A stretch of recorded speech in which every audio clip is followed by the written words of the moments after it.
listening to Resist and Restore, a podcast from the Circle of Hope Pastors, where we are extending the table of our dialogue. I'm Jonny Rashid. I'm Rachel Sensenig. I'm Julie Hoke. And I'm Ben White. And I'm very excited about this project that we have to share our dialogue and to invite people into it because, and I really mean this, I think that when people have an encounter with our community, their lives can change. And I want more people to feel that. So even if they're listening through the internet and they can't have the face-to-face thing that we have, I think that's still pretty good. Totally, yeah. I think we're trying to create it. We have a new idea to try to create some more of our safe space that we make face-to-face, try to extend that into the digital realm. I don't even know if it can be done, but we're trying for it. And I think people are picking up what we're putting down, right? And we said safe space in the mid-90s. This is before it was even en vogue, you know what I mean? Yeah, and I just like you guys. I like talking to you. I'm glad that we can share our dialogue more widely. Yeah, we don't fight off the air, in case you were wondering. Well, we do, but we Yes, make we up. do. We make up. We make up. Cool. All right, let's go to Talkback. And we've been asking questions on Instagram. In our Instagram stories, you can follow us at Circle of Hope Net on Instagram and catch our stories where you can answer questions like the one from last week, which was, what does Lent have to offer? What does it mean to you? This is on Tuesdays, Talkback Tuesdays, and that was right before Ash Wednesday. We're right into the season of Lent, the 40 days before Easter, when we are having this communal discipline of preparation. There's often fasting. It's this, I like to think of it as just like a spiritual gym. Like we are all going to CrossFit spiritually during Lent. All right. that. And the question, is what does it have to offer? So we're trying to get people kind of into it. And here's one of the answers. Accepting that pain is a teacher and discomfort is possible to endure. Yeah, I was just saying to some friends how our bodies are a powerful means to know God. And Lent is like a whole season of working with that, trying to explore what that means and how God meets us through our bodies. Yeah. Jesus says that when you're fasting, you should wash your face so no one knows that you're doing it. But I'm going to tell you anyways that I gave up coffee.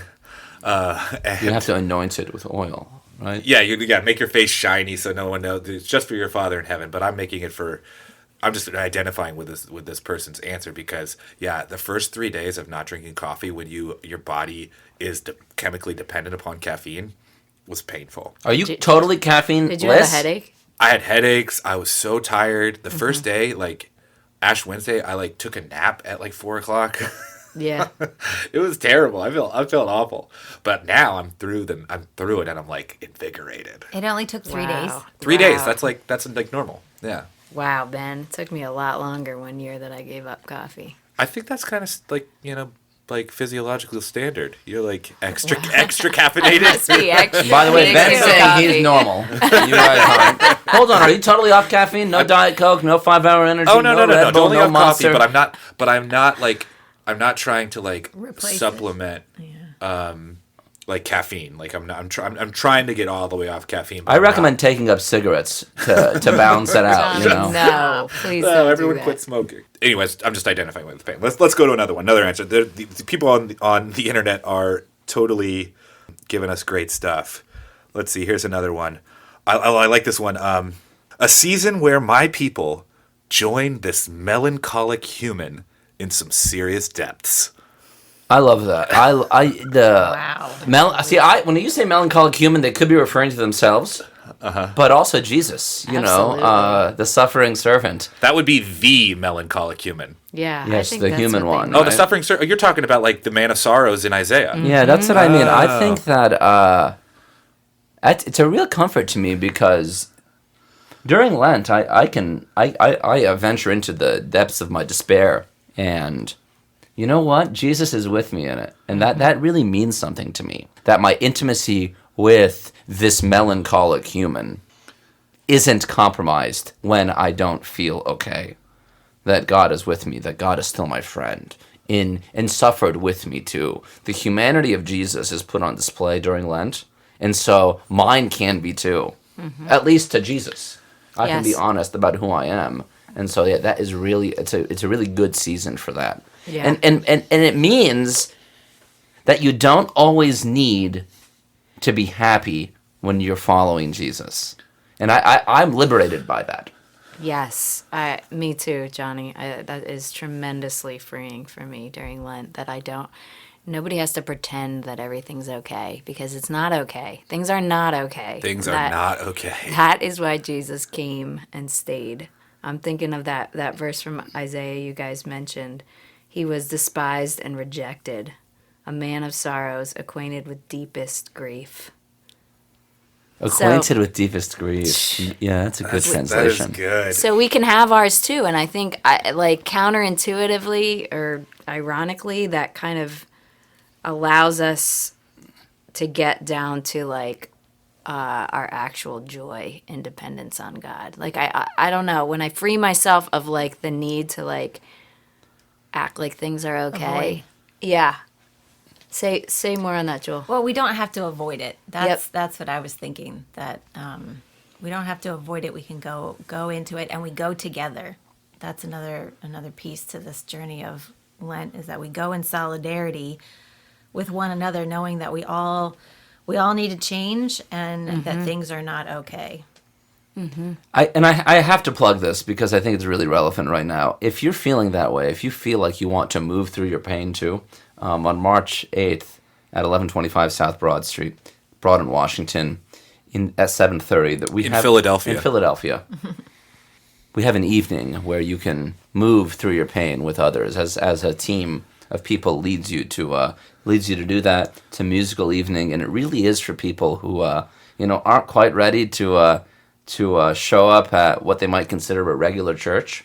So if that's you and you want and you're liking what we're saying here, how God is familiar with your suffering, this is a real good opportunity for you, especially if you're local. But we have other resources if you're not. But Well, if you're an hour and a half, it's worth the ride. Come from Lancaster, y'all. And you don't have to have any particular kind of faith to show up, right? that's right, yeah. It's for if you feel irreligious. I think Circle of Hope is for you in general if you're irreligious, but this event in particular. I think the counterintuitive work of Lent that I think most people know is that avoidance is destructive, right? Mm-hmm. We want to avoid the pain instead of going through it. Mm-hmm. And we're practicing not doing that. We're practicing going through it instead of avoiding it. And I think most people know that avoidance doesn't really work, but it's the default. Mm-hmm. And Lent is about doing something other than the default, actually looking at the way things are. So here's the last one from online: intentionally letting go of practices that get in the way of my relationship with God. And I think the practice of avoidance, Yes. we really the biggest thing that gets in the way of our relationship with God is us avoiding God and avoiding our pain. Absolutely. Trying to just get through in some other way that's not very considered.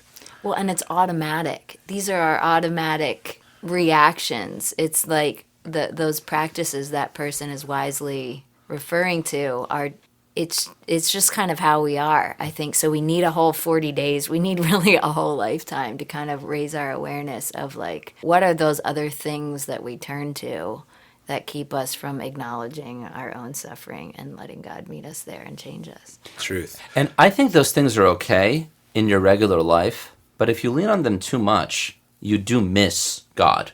And so Lent is a season to strip yourselves of those things so that you know your reliance on God, not so you never feel the comfort of eating a bowl of ice cream again. Mm-hmm. Nothing wrong. Right. That's okay. You're okay, But get rid of it for 40 days. And, I think have one on Sunday. But learn to be acquainted with God in that way. Does that make sense? Yeah, yeah, totally. This is really good. We could keep talking about this for a long time, and I hope we do. The repetition and the practice and the 40 days of Lent is something that goes against that kind of automatic stuff. So let's keep talking about it. Keep responding to our stuff on Instagram at Circle of Hope Net. Please follow us, and please check out our stories and respond.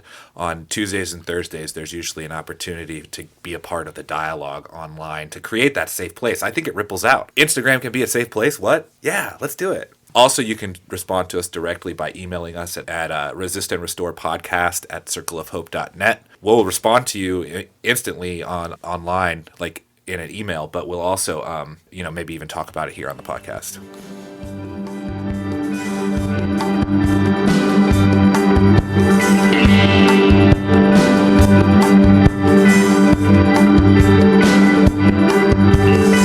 I just wanted to tell you about some further opportunities that you can engage with us. Let's just start with the podcast. If you liked what you're listening to, it would be great if you could donate to us. You can go to circleofhope.net/sharing to do that. Just $1 or $2 would really go a long way to help this thing keep going. And we do want more people to hear about us. And so if you like this, give us a positive review wherever you listen to this podcast, and that would be a great help to us as well.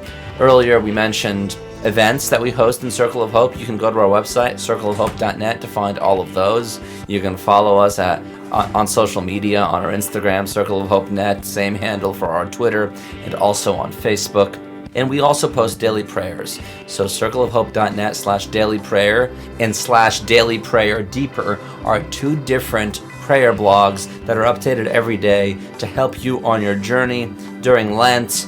We are specifically moving through this season as we approach Jesus' death together as we walk through the wilderness. So it's a good time to get engaged. You can go to those websites and subscribe as well. And then we also have regular blog posts that we upload to our website. And each of the pastors has their own blog too. So it's / their name. So if you're looking for mine, it's /Jonny Rashid. And the same is true for Ben and Rachel and Rod as well. And we'd love to hear back from you. So if you have feedback or commentary or questions or additional things that we can talk about, be sure to email us at resistandrestorepodcast@circleofhope.net. We really would love to hear from you. And share this. If you know other people in your city or in other cities or wherever you live that are looking for an alternative community, a different way of being the church, send them this podcast. We'd love to make a relationship with them too and bless them as we're able.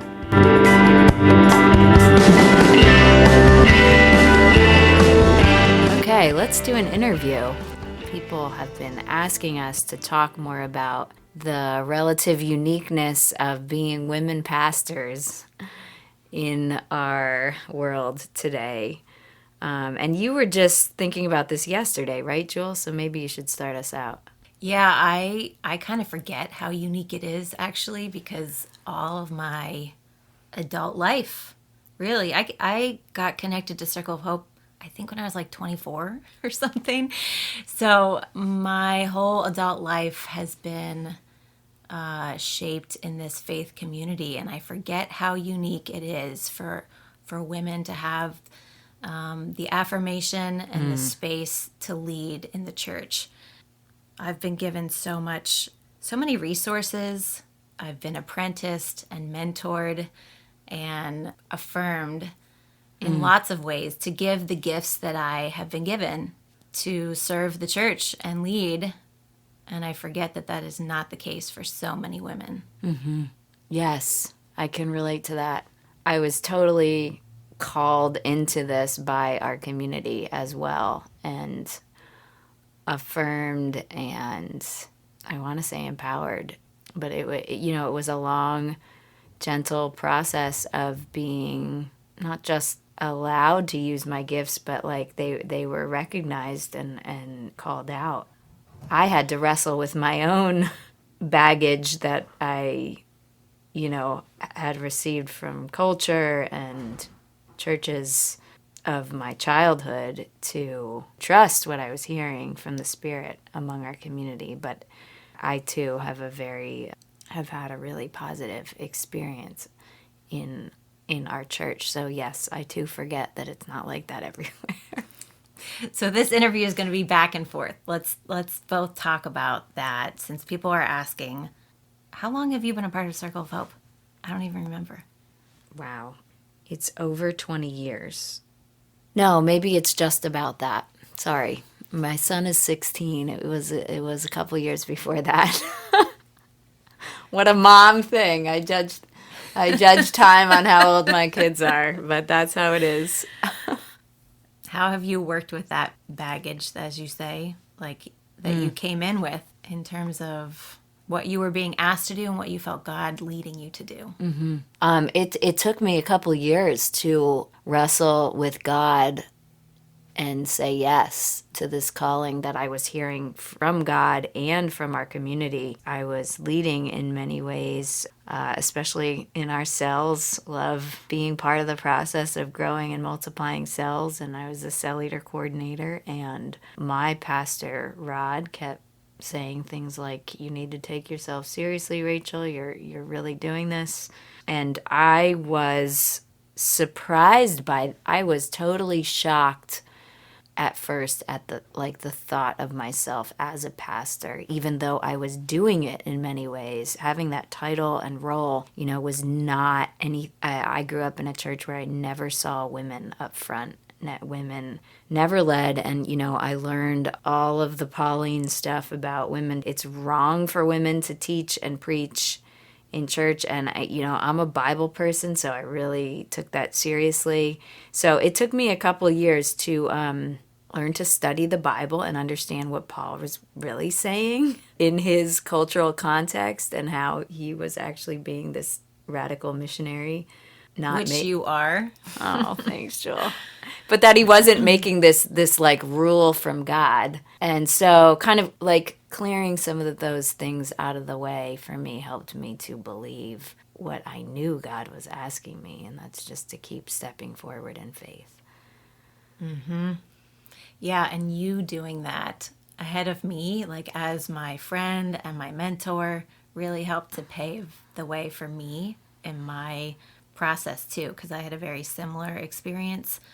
I did not have in mind to be a pastor, did not have the doctrine, the teaching, to that left room for that in my upbringing. So really seeing how God has gifted and equipped you and being encouraged by that and encouraged to keep listening to God myself for how to use my gifts to grow the church and make disciples had a huge impact in me getting to this point of being able to say yes. Wow. You're making me cry over here, Joel. But I think that, that discipleship process is how this works and grows. Like I was thinking, even as we were talking on the phone on Sunday, you called me about the sermon. You sort of talking through your sermon with you helped me to get my own thoughts and convictions together. You allowing me to walk with you has helped me grow, and that's how this works. Yeah, we don't have to come fully equipped and I don't know. Yeah, just like fully equipped, like we can do all of this on our own. I don't think that is of God. I think the way that it works is that we are knit together as the body of Christ by giving the gifts that the Spirit has given us, by using who we are, where we've been, what we're bringing.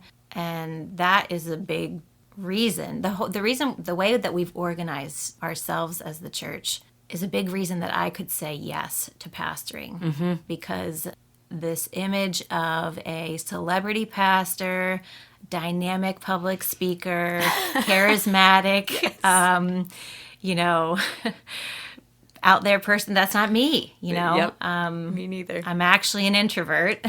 And another way you have really helped me in my calling to be a pastor, I remember talking to you early on and saying, like, how do you do this?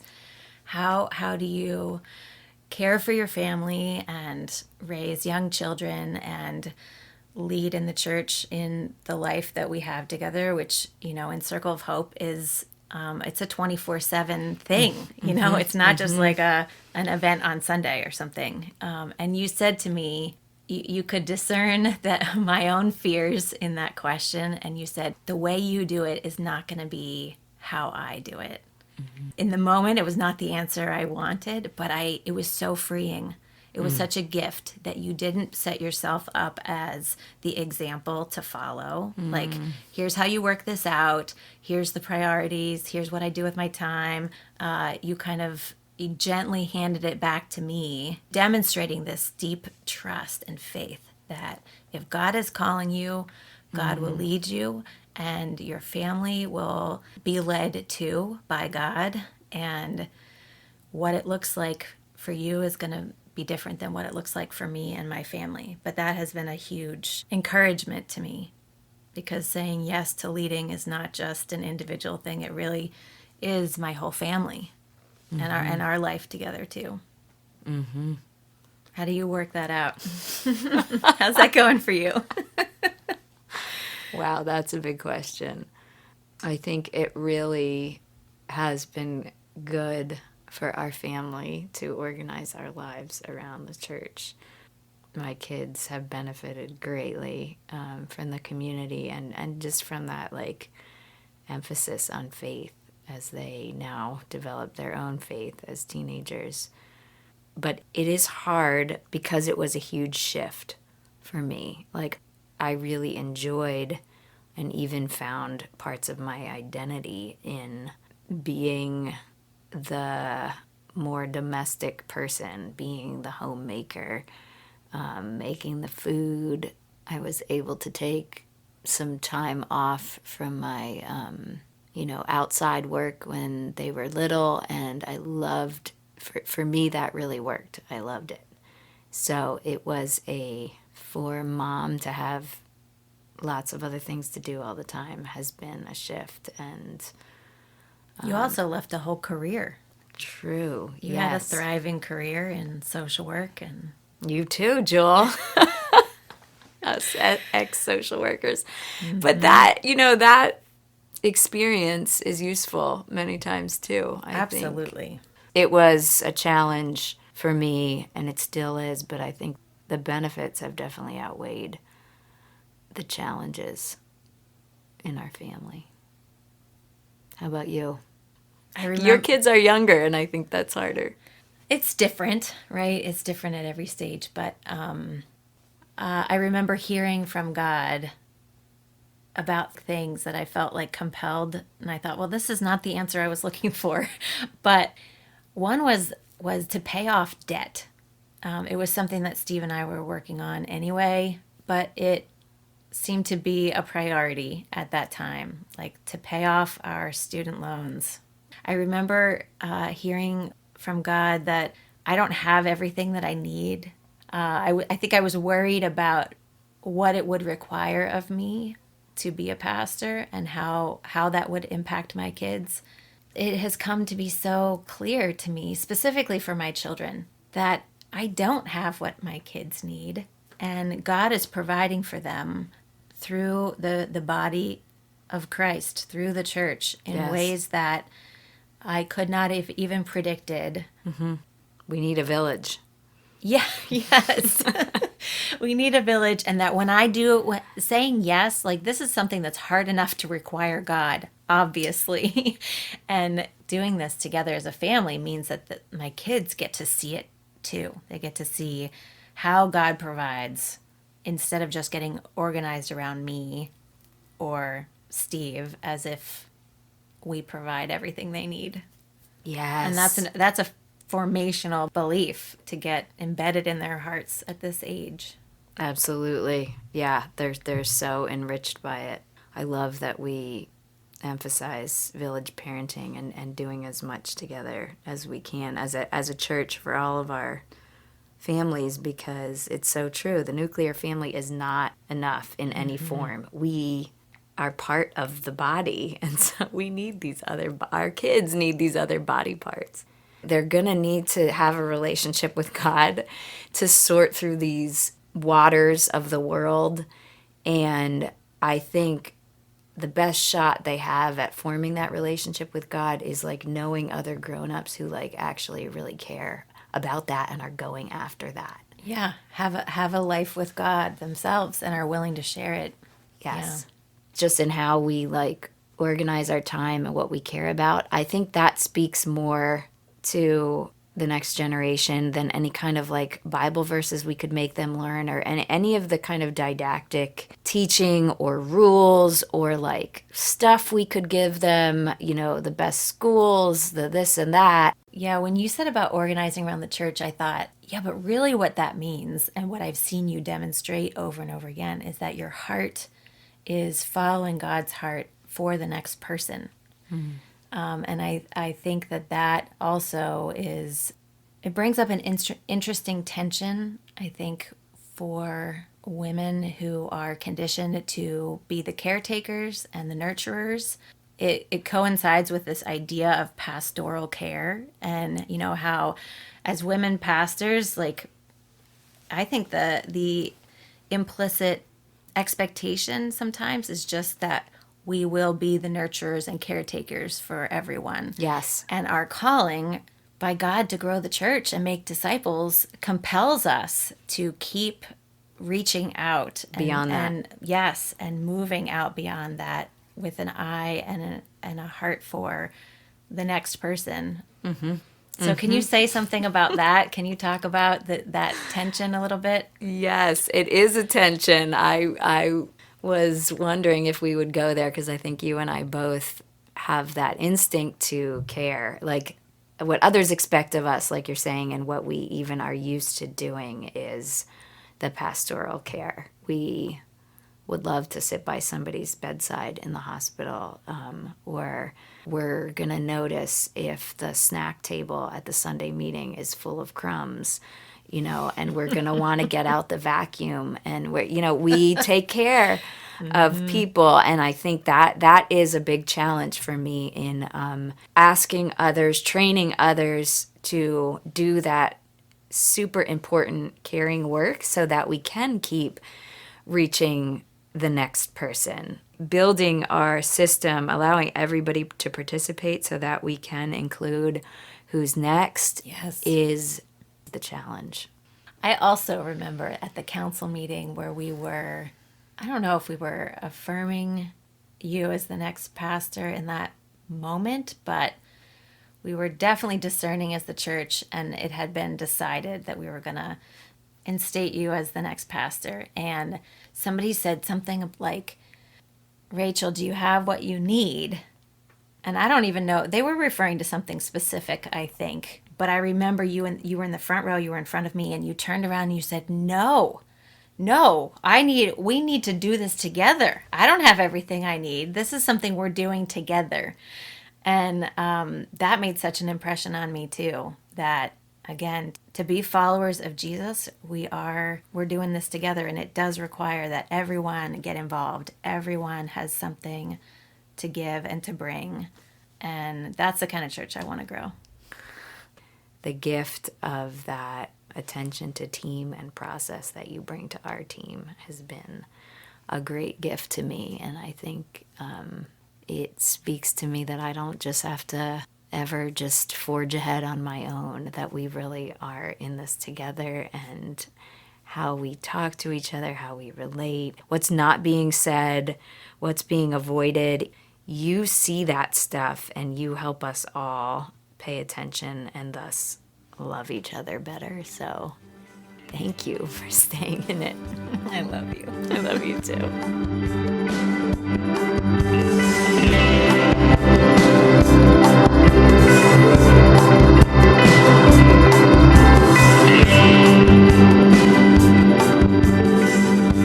Let's end with this last segment on, we call it spiritual show and tell, and we're answering what is nurturing our soul. So let's go around, pastors, and tell one another what's nourishing your soul. Well, I keep going back to Ash Wednesday, the beginning of Lent, and we have an observance in the evening around Circle of Hope in all of our meeting places where we burn what needs to die, or what we want to release. We burn our confessions and we take the sign of the cross and trust that Jesus is going to renew us and make things right. And at that meeting down around South Broad, what is nourishing my soul is how people gave the sign of the cross to each other this year. I just kind of threw that out there as an option. Usually we give it to ourselves, but this year a lot of people wanted to come up together in twos and threes even, and give each other, like, gently and lovingly place the ashes on each other's foreheads. And as I watched this, the process of discipleship And the love in it between these people was just speaking to me of the love of God. And I mean, it was literally nourishing my soul. And I keep going back to that moment. My spiritual director even gave me this little phrase about it. And she said, look, see what love can do. Yeah, there's love among us. So good. I love Ash Wednesday. And I love you, Rachel, because last week you were talking about Philip Booth, so I bought a book of Philip Booth poetry. You're the best. Last week, it was 2 weeks ago. Here's one that so far has been the most nourishing. I haven't read the whole collection yet, but this is How to See a Deer by Philip Booth. How to See a Deer. Forget roadside crossings. Go nowhere with guns. Go elsewhere your own way, lonely and wanting. Or stay and be early, next to deep woods. Inhabit old orchards. All clearings promise. Sunrise is good, and fog before sun. Expect nothing always. Find your luck slowly. Wait out the windfall. Take your good time to learn to read ferns. Make like a turtle, downhill towards slow water, instructed by heron. Drink the pure silence. Be compassed by wind. If you quiver like aspen, trust your quick nature. Let your ear teach you which way to listen. You've come to assume protective color now. Now color reforms to new shapes in your eyes. You've learned by now to wait without waiting. As if it were dusk, look into light falling in deep relief. Things even out. Be careless of nothing. See what you see. It's beautiful. That's sweet. Make like a turtle is a good line for Lent. Yeah, it's slow. Yeah. Something that was nourishing to my soul is that we got the news that the Reyes family won their freedom through the new sanctuary movement that we're a part of. They were asylum seekers, right? Yes. Yep. And we just got that news yesterday. So it's pretty exciting after 18 months of sanctuary for their family to have defeated ICE and won their campaign. So tell us a little more about that, Julie. What's New Sanctuary Movement, and what even is ICE for those that don't know what you're talking about? they were seeking asylum, and the church in Germantown, FUMCOG, First United Methodist Church of Germantown. thank you, yes, was housing them for the last 18 months. While Because they to live elsewhere would have been more dangerous to putting them? themselves at risk. Yeah. Like Yep. deportation from ICE, which Yes. is the... Yes. So the church operated as a sanctuary space for them to live while they were fighting their case. And lots of us were behind them. We marched, we went for dinners, we shared meals together. They hosted dinners there to raise awareness about their plight and the plight of so many others. Yeah, it seems like in this current administration, it's very difficult to get an asylum case passed so that Yes. people can actually stay instead of being deported. Absolutely. Right. They won't process the visas, and they Yeah. make all kinds of fake reasons why the visas won't get processed. But our work with the New Sanctuary Movement to push the legislators to push this through Excellent. is going to allow Siapa and her kids now to walk into the light of day. And we're going to have a special ceremony about that when they get to actually leave the church doors. Beautiful. She said, she was quoted as saying, "I feel like a bird in the sky with my wings spread. I'm so happy that I won my freedom." We are too. ICE is U.S. Immigrations and Customs Enforcement, and the changes in that department that this administration has created will continue to ripple. And so there's a lot of work to be done to change how we welcome in and treat immigrants and refugees in the country. And it doesn't just end if Trump ends. There's a lot of work to be done. So it's really hopeful that can happen. It's encouraging to me, even as a child of immigrants. How about you, Jonny? Worship is really nourishing my soul. On Ash Wednesday, like Rachel was saying, we sang an old song that resonated with me. Rock of Ages, cleft for me. Cleft means broken, right? And so the rock was broken for us, Jesus. And the next line is, let me hide myself in thee. So that really did nourish me. But this verse in particular gave me the courage that God will make everything right. Not the labor of my hands can fulfill thy law's demands. Could my zeal no respite know? Could my tears forever flow? All for sin could not atone. Thou must save, and thou alone. It really is beautiful, and it gave me comfort that God will make everything right. And I was talking about this on Sunday, and at the same Sunday meeting, worship came up again, and this time it was Dan leading us to sing that the storm is passing over. Same kind of idea. And he employed a teaching that Wes taught us earlier in the week. You know, and I'm not known for moving when I worship. I do move kind of all the time because I'm a fidgety man, but I don't move in order to worship. But I did this time because Dan said, stand up and move and sway your hips and clap this way and clap that way. And we were having a real interaction, and it felt very Pentecostal. And that's a great addition to how we worship in Circle of Hope. And it was resonating throughout the week because last week on Monday, Wes at our Sunday meeting teams training was teaching us to do this. And then it happened in real time at the meeting. And I was like, hey, the Spirit's moving. And that's exactly what worshiping with your body is like. And so that felt encouraging to me, especially after talking about God making my body right. So that was really good. Hallelujah, hallelujah, hallelujah. The storm is passing over. Yeah. Oh, yeah. Yeah, that's the hook. Yeah. That's right. The storm is passing over. So that was an encouragement to me. And hearing a story like you just shared makes me feel like, yeah, the storm is passing over. God is here. Indeed.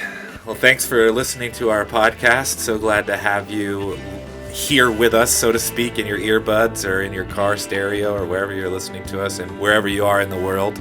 Keep talking to us. You can, again, reach out to us at Resist and Restore Podcast at circleofhope.net.